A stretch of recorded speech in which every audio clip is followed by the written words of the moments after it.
ఏమిట్రా బుజ్జి?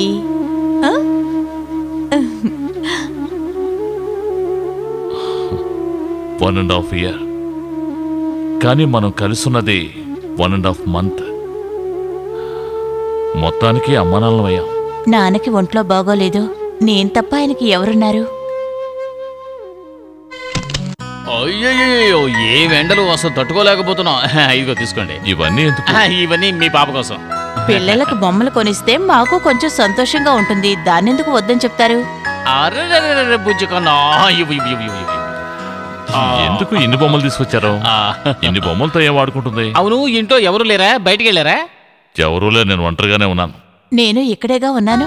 ఉన్నావు, ఉండి ఏం ప్రయోజనం? ఆడికి అమావాస్య కదా వస్తావు. నా కూతురికి వాళ్ళ నాన్నున్నారు. మా నాన్నకి నేను ఒక్కదానేగా ఉన్నది. ఇక్కడికి వచ్చి ఉండను అన్న పట్టుదల ఆయన ఇంకా విడవలేదన్నమాట. అందరూ మా నాన్న మొండితనం గురించే మాట్లాడుతున్నారు. నాకు బాధగా ఉంది. ఎవరూ ఆయన బాధని అర్థం చేసుకోవడం లేదు.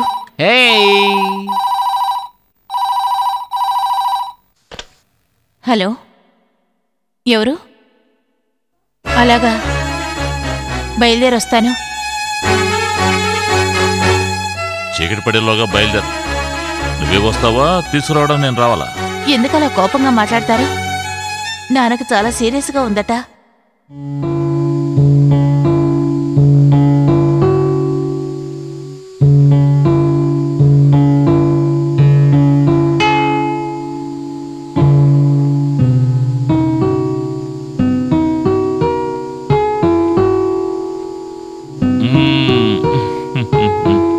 ఉప్పమ్మ ఉప్పు.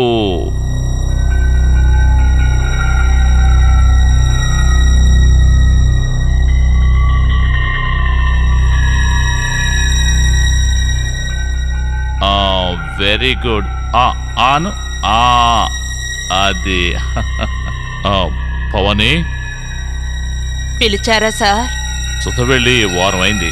నేను వెళ్ళి తనని తీసుకొస్తాను. పాపని నేను చూసుకుంటాను, మీరు వెళ్ళిరండి సార్. రారా కన్నా. ఆకాశ దేశాన ఆషాఢమాసాన మెరిసేటి ఓ మేఘమా. సుధా, వెంటనే నాతో బయలుదేరు. నేను తీసుకెళ్ళడానికి వచ్చాను. అల్లుడు గారు, వచ్చి కూర్చో బాబు. నేను కూర్చోడానికి రాలేదు, మిమ్మల్ని చూసుకోవడం కోసమే నేను ఇక్కడికి పంపించాను. ఇక్కడికి వచ్చి వీడి కచేరీ వినడం కోసం కాదు.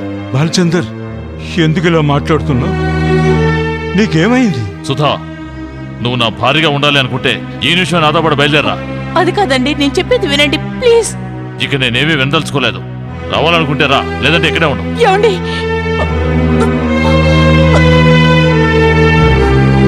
ఇక్కడ కూర్చుని పాట వింటున్నావా? అసలు మీకేమైంది? పిచ్చి పట్టినా? అవునే, నువ్వే నన్ను పిచ్చివాణి చేస్తున్నావు.